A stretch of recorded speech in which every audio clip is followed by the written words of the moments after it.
ইরানের বড় বড় বিজ্ঞানীদের বাছাই করে করে হত্যা করা হচ্ছে। হামাসের বড় বড় যারা জ্ঞানী নেতা আছে তাদের বাছাই করে হত্যা করা হচ্ছে। ওসমান হাদিকেও এই একই কারণে হত্যা করা হয়েছে। কেননা ওর মতো এত জ্ঞান নিয়ে এত উপস্থিত তর্ক বিতর্ক করার মতো কোনো ছাত্র নেতা ছিল না, নাই, এখনো নাই। এই জন্য জ্ঞানকে এবং সৎ সাহসকে বিশ্ব ভয় পায়।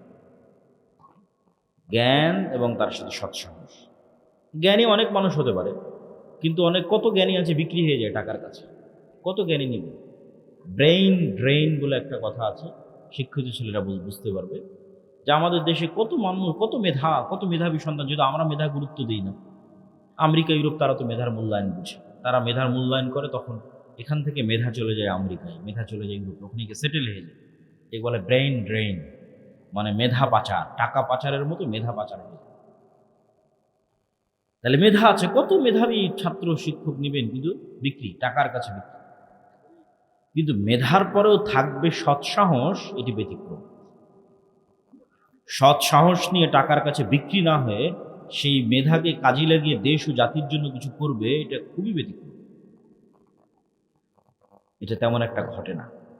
এই জন্য আমার সব বক্তব্যে বলেছি যে সর্বপ্রথম লাগবে জ্ঞান এবং শিক্ষা, সৎ সাহস, সততা, আমানতদারিতা, ন্যায় পরায়ণতা, সব বক্তব্যে বলা আছে। যে আজকের মুসলমানদের সবচেয়ে বড় সংকট হচ্ছে, মুসলমানেরা যেহেতু দীর্ঘদিন ব্রিটিশদের গোলাম ছিল, সেহেতু তারা বানু ইসরাইল হয়ে গেছে। বানু ইসরাইল হয়ে যাওয়ার কারণে তারা মিথ্যা, দুর্নীতি, ধোঁকা এগুলোর সাথে যুক্ত হয়ে গেছে। ফলত তাদের মধ্যে নেতৃত্বের ক্রাইটেরিয়া নাই, নেতৃত্বের গুণ নাই। মুহাম্মদ সাল্লাল্লাহু আলাইহি ওয়াসাল্লাম যেই মানদণ্ডে ছিলেন তার ধারে কাছে আমরা নাই। মুহাম্মদ সাল্লাল্লাহু আলাইহি ওয়াসাল্লামের সাহাবীরা যেই মানদণ্ডে ছিলেন তার ধারে কাছে আমরা নাই। আপনি মুহাম্মদ সাল্লাল্লাহু ব্যক্তিগত আক্রমণ করলাম, আরে ওই তো খাটো, ওই তো বাঠু, ওই তো কানা, ব্যক্তিগত আক্রমণ। আরে তোর বই পর্দা করে না, আরে ওর ছেলে এরকম, এগুলোকে বলে ব্যক্তিগত, মানে মানুষের মান সম্মান নিয়ে টানাটানি করা। এগুলো গোলামদের স্বভাব। তো মুহাম্মদ সাল্লাল্লাহু আলাইহি ওয়াসাল্লাম যদি একদিন এই কাজ আবু সুফিয়ানের সাথে করতেন, আপনি নিশ্চিত থাকেন আবু সুফিয়ান ইসলাম সত্য জানলেও গ্রহণ করত না। আবু সুফিয়ান ইসলামকে সত্য জানার পরেও গ্রহণ করত না। কেন? যে আমাকে ব্যক্তিগত অ্যাটাক করেছে, তখন তো আমার ইগো তৈরি হয়ে যাবে। ইগো, যে ও আমাকে ব্যক্তিগত অ্যাটাক করেছে, আমি কেন ওর কাছে নত হব? কিন্তু আবু সুফিয়ানও জানে যে মুহাম্মদ সাল্লাল্লাহু আলাইহি ওয়াসাল্লামের হৃদয় ফ্রেশ, বলেন আল্লাহু আকবার। সে নিশ্চিত জানে যে মুহাম্মদ সাল্লাল্লাহু আলাইহি ওয়াসাল্লামের সাথে আমার যে লড়াইটা হচ্ছে, এটা শুধুমাত্র আদর্শিক লড়াই, কিন্তু তার কলব, তার হৃদয় আমার জন্য হিতাকাঙ্ক্ষী, কল্যাণ, এটা আবু সুফিয়ান জানে। এই জন্য এটা এক সেকেন্ডের ব্যাপার যে আবু সুফিয়ান মুহাম্মদ সাল্লাল্লাহু আলাইহি ওয়াসাল্লামের হাতে হাত রেখে বলবে যে আপনার কাছে ইসলাম গ্রহণ করলাম, এটা করতে আবু সুফিয়ানের বাঁধবে না। কেন? মুহাম্মদ সাল্লাল্লাহু আলাইহি ওয়াসাল্লাম ওই ধরনের নেতা নন, ওই ধরনের কিছু তিনি করেননি। সেই ক্রাইটেরিয়া আমরা ফুলফিল করতে পারছি কিনা? রাসূল সাল্লাল্লাহু আলাইহি ওয়াসাল্লামের ওই নেতৃত্বের ক্রাইটেরিয়া নাই মুসলমানদের মধ্যে। মুসলমানদের গোলামির স্বভাব ঢুকে যাওয়ার কারণে, দীর্ঘ 200 বছর ব্রিটিশদের গোলামি করার কারণে মুসলমানদের মানসিকতা হয়ে গেছে ন্যারো মাইন্ডেড, সংকীর্ণ, যেমনটা হয়ে গেছিল বানু ইসরাইল। এরা এখন 1 টাকার জন্য শুধু মিথ্যা বলবে না, 1 টাকার জন্য আরেকজনকে হত্যাও করতে পারে। এখান থেকে নেতা তৈরি হয় না, এখান থেকে গোলাম তৈরি হয়। এই জন্য আমি আমার বক্তব্যে বলেছি, গণতন্ত্র হচ্ছে গোলাম তৈরির কারখানা। কেন গণতন্ত্র গোলাম তৈরির কারখানা? গণতন্ত্রের যে কালচার, এই পুরো কালচারটা নিম্ন লেভেল থেকে উপর লেভেল পর্যন্ত মিথ্যার উপর দাঁড়িয়ে আছে। মিথ্যা না বললে আপনি এখানে রাজনীতি করতে পারবেন না। আপনি নিশ্চিত থাকেন নির্বাচন কমিশনে যত এমপি পদপ্রার্থী হলফনামা জমা দিয়েছে, তার শতভাগই বলা উচিত, একটু ইল্লামান রাহিমা রাব্বি, এই জন্য 99% বলছি, 99% হলফনামা মিথ্যা। ওর বাস্তব যা সম্পদ সেটা সে সেখানে দেখায়নি, সেটা সে সেখানে বলেনি। এই পুরো কালচারটা মিথ্যার উপর দাঁড়িয়ে আছে, পুরো কালচারটা। এখন আপনাকে যেহেতু ভোট নিতে হবে, আপনি আরেকজনের বিরুদ্ধে যদি না বলেন, কেমনে ভোট নেবেন? আরেকজনকে যদি ব্যক্তিগত অ্যাটাক না করেন, ছোট না দেখান যে ওই ছোট, ওই নিকৃষ্ট, ওই খারাপ, কেমনে ভোট নেবে? কিন্তু দেখেন এই বিষয়টাই যে আপনি আরেকজনকে ছোট দেখাতে চাচ্ছেন, এটাই তো মানুষকে গোলাম বানাচ্ছে, নেতা বানাচ্ছে না। মেন্টালিটিটা গোলাম হয়ে যাচ্ছে, মানসিকতা তো গোলাম হয়ে যাচ্ছে। একজন নেতা কিভাবে এরকম হতে পারে? মানে একজন নেতা কিভাবে তার দেশের জনগণের মধ্যে বিভাজন তৈরি করতে পারে? এগুলো বুঝার জন্য আমি যে কথাগুলো বলছি এগুলো বুঝার জন্য চিন্তা শক্তি লাগে, ঠান্ডা মাথায় বুঝতে। মুহাম্মদ সাল্লাল্লাহু আলাইহি ওয়াসাল্লাম হুনাইনের যুদ্ধে অনেক গনিমতের মাল পেয়েছিলেন। এই গনিমতের মাল, হুনাইনের যুদ্ধটা হয়েছিল কিন্তু মক্কা বিজয়ের পর।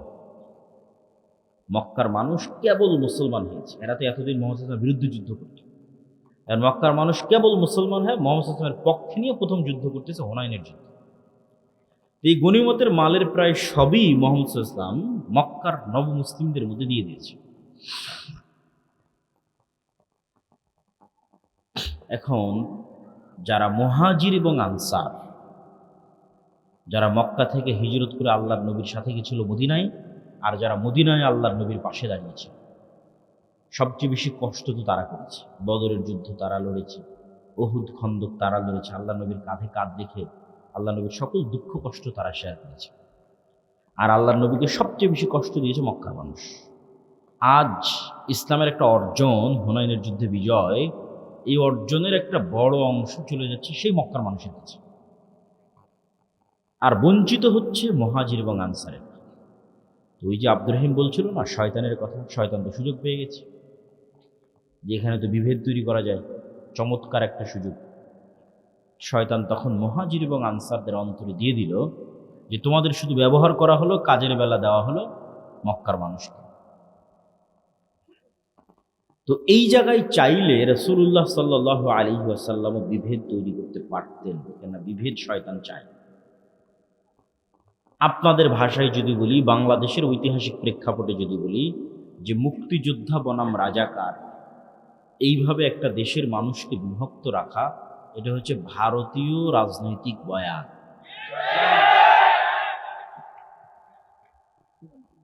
এই যে ভারতীয় রাজনৈতিক বয়ান, এই বয়ানটা আপনি ওই সময়ের প্রেক্ষাপটের সাথে মিলান, যে রাসূলুল্লাহ সাল্লাল্লাহু আলাইহি ওয়াসাল্লাম চাইলে ওই সময়ে যে শয়তান যে বিভেদ তৈরি করলো, সেই বিভেদটা কিন্তু চলমান রাখতে পারতেন।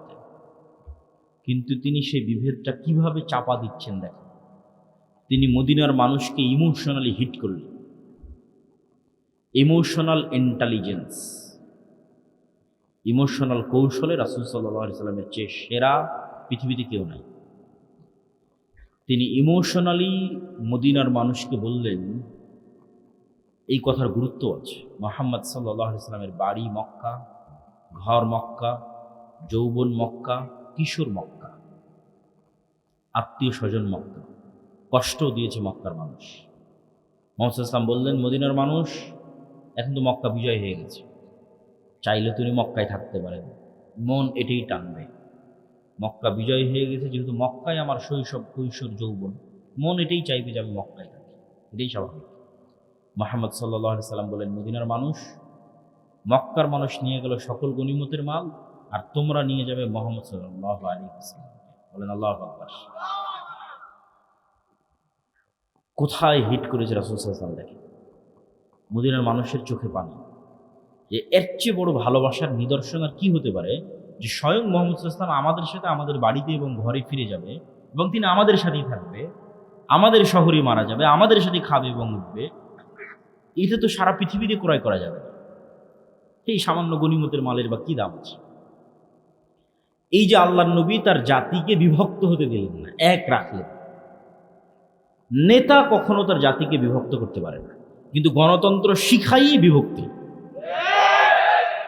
এখানে বিভক্তি তৈরি না করলে আপনি রাজনীতি করতে পারবেন না। আর যখনই আপনি বিভক্তির পথে আগাবেন, তখনই আপনাকে গীবত করতে হবে, দুর্নাম করতে হবে, মিথ্যা বলতে হবে। অন্যের বিরুদ্ধে তো বহু পরে। আপনি যদি একটা নির্দিষ্ট দলেরও রাজনীতি করেন, ওই দলেরই মনোনয়ন নেওয়ার জন্য ওই দলের অন্য মনোনয়ন প্রার্থীর সাথে আপনাকে যেই অসম প্রতিযোগিতায় লড়তে হবে, সেই অসম প্রতিযোগিতায় টাকার খেলা আছে, মিথ্যার খেলা আছে, দুর্নীতির খেলা আছে।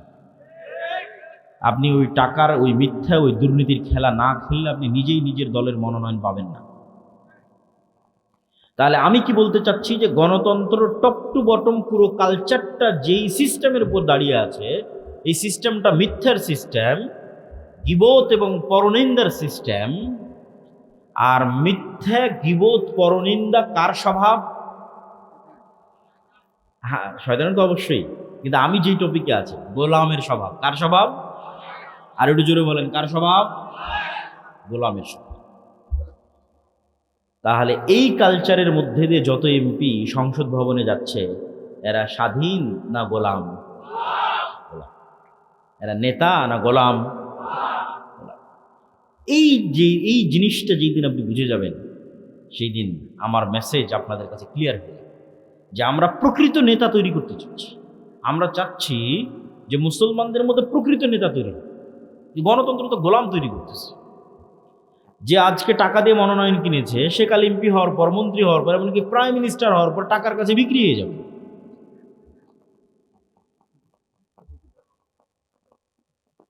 প্রিয় দর্শক ও শ্রোতা, আমাদের পরবর্তী কাজ হচ্ছে ঈমান বিল গায়বে ইয়াকিন এবং পূর্ণাঙ্গ তাওহীদ। পূর্ণাঙ্গ তাওহীদ এবং ঈমান বিল গায়বে ইয়াকিন ছাড়া উম্মতে মুহাম্মাদীর মুক্তি নাই। ঈমান বিল গায়ব কি জিনিস, পূর্ণাঙ্গ তাওহীদ কি জিনিস, এটা আপনাকে বুঝতে হবে। ঈমান বিল গায়ব হচ্ছে, আজকে এই মজলিসে ফেরেশতারা উপস্থিত আছে, এটাকে আপনি দেখতে পাচ্ছেন? আমাকে দেখতে পাচ্ছেন? আমার প্রতি যে আপনার এখন আমাকে দেখতে পাচ্ছেন, আমি যে এখানে উপস্থিত হয়েছি, এটার প্রতি আপনার যেই লেভেলের বিশ্বাস যে হ্যাঁ আব্দুল্লাহ বিন আব্দুর রাজ্জাক উপস্থিত হয়েছে, শেখ আব্দুর রাজ্জাক বিন ইউসুফ উপস্থিত হওয়ার পর আপনার উনি যে উপস্থিত হয়েছে ওই বিশ্বাসের মাত্রাও এই লেভেলে পৌঁছবে যখন চোখে দেখবেন। ঈমান বিল গায়বে ইয়াকিন মানে এখানে যে ফেরেশতারা উপস্থিত হয়েছে, এটাকে যেই দিন আপনি এইভাবে বিশ্বাস করতে পারবেন যেমন চোখে দেখা জিনিসকে বিশ্বাস করেন, তথা আমার উপস্থিতিকে এখন যেভাবে বিশ্বাস করতেছেন, এখন আপনাদের সাথে এই মজলিসে ফেরেশতারা আছে, এটাকে যেই দিন ওই একইভাবে বিশ্বাস করতে পারবেন, সেই দিন ঈমান বিল গায়বে ইয়াকিন অর্জন হবে। ঈমান বিল গায়বে কেন ইয়াকিন লাগবে? দেখেন, মূসা আলাইহিস সালাতু ওয়াস সালামের চেয়ে আমরা দুর্বল নই, বানু ইসরাইলের চেয়ে উম্মতে মুহাম্মাদি দুর্বল নয়। এই তুলনাটা আপনাকে বুঝতে হবে যে মূসা আলাইহিস সালাতু ওয়াস সালাম এবং বানু ইসরাইলের সাথে উম্মতে মুহাম্মাদি এবং মুহাম্মদ সাল্লাল্লাহু আলাইহি ওয়াসাল্লামের উম্মতের বর্তমান অবস্থার তুলনা। মূসা আলাইহিস সালাতু ওয়াস সালামকে যেই দিন নবুয়তের দায়িত্ব দেওয়া হচ্ছে, ওই দিন মূসা আলাইহিস সালাতু ওয়াস সালাম মানুষের বাড়ির কাজের লোক। যেই দিন মূসা আলাইহিস সালাতু ওয়াস সালামকে নবুয়তের দায়িত্ব দেওয়া হচ্ছে, সেই দিন মূসা আলাইহিস সালাতু ওয়াস সালাম পলাতক, আসামি। যেই দিন মূসা আলাইহিস সালাতু ওয়াস সালামকে নবুয়তের দায়িত্ব দেওয়া হচ্ছে, সেই দিন মূসা আলাইহিস সালাতু ওয়াস সালামের পরিবার পরিজন, আত্মীয় স্বজন, কোনো কিছুর কোনো নাম ধাম পরিচয় কিছুই নাই। নাম ধাম পরিচয় নাই কেন? ইউযাব্বিহুনা আবনাআকুম ওয়া ইস্তাহইয়ুনা নিসাআকুম ওয়া ফী যালিকুম বালাউম মির রাব্বিকুম আযীম। কেননা ফেরাউন তাদের সন্তানদের, পুরুষ সন্তানদের জীবিত হত্যা করত এবং নারী সন্তানদের বাঁচিয়ে রাখত। তাহলে মূসা আলাইহিস সালাতু ওয়াস সালামকে তার মা পরিচয় দিতে পারবে না যে এটা আমার ছেলে, কেননা পরিচয় দিলে হত্যা করা হবে। তাহলে বাংলাদেশের কুমিল্লার ছোটনার একটা সাধারণ মানুষকে আমি আজকে বললাম, তুমি যাবা আমেরিকা, দাওয়াত দিবা ডোনাল্ড ট্রাম্পকে। এইটা যতটা ব্যতিক্রম, এর চেয়ে বেশি ব্যতিক্রম মূসা আলাইহিস সালাম দাওয়াত দিবে ফেরাউনকে। শক্তির তুলনায়, ক্ষমতার তুলনায় আজকের কুমিল্লা ছোটনার মানুষ, কুমিল্লা দেবিদ্বারের মানুষ, কুমিল্লা জেলার মানুষ আমেরিকার প্রেসিডেন্ট ডোনাল্ড ট্রাম্পের তুলনায় যা দুর্বল, মূসা আলাইহিস সালাতু ওয়াস সালাম ফেরাউনের কাছে তার চেয়ে বেশি দুর্বল। আপনি শুধু মিলান যে আপনাকে যখন আমি বলছি যে আপনি যাবেন আমেরিকায় এবং দাওয়াত দিবেন তার প্রেসিডেন্টকে, এমত অবস্থায় যে আপনি আমেরিকার আদালতে মৃত্যুদণ্ডপ্রাপ্ত আসামি, আপনি আমেরিকা থেকে পলাতক, এবং পলাতক অবস্থায় খুব আলিশান আছেন না, মানুষের বাড়িতে কাজ করে খাচ্ছেন। আপনার কোনো পাড়া প্রতিবেশী আত্মীয় স্বজন আছে? না, নাই। পাড়া প্রতিবেশী আত্মীয় স্বজন নেই। তাহলে এবার বুঝবেন কেন মুসা আলাইহিস সালাম বেশি দুর্বল। আপনার তো সবই আছে।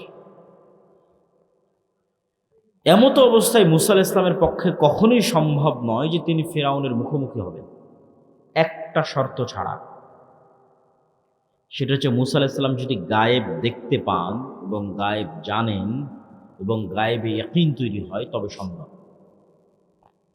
মুসা আলাইহিস সালামকে গায়েব দেখাতে হবে, মুসা আলাইহিস সালামের অন্তরে গায়েবের উপর ইয়াকিন তৈরি করতে হবে।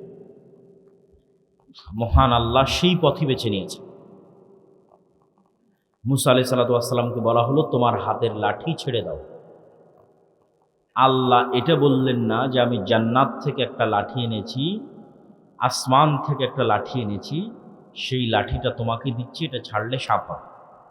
তাহলে ওই মাত্রার বিশ্বাস তৈরি হতো না, যেই মাত্রার বিশ্বাস দরকার ফেরাউনের মুখোমুখি হওয়ার জন্য।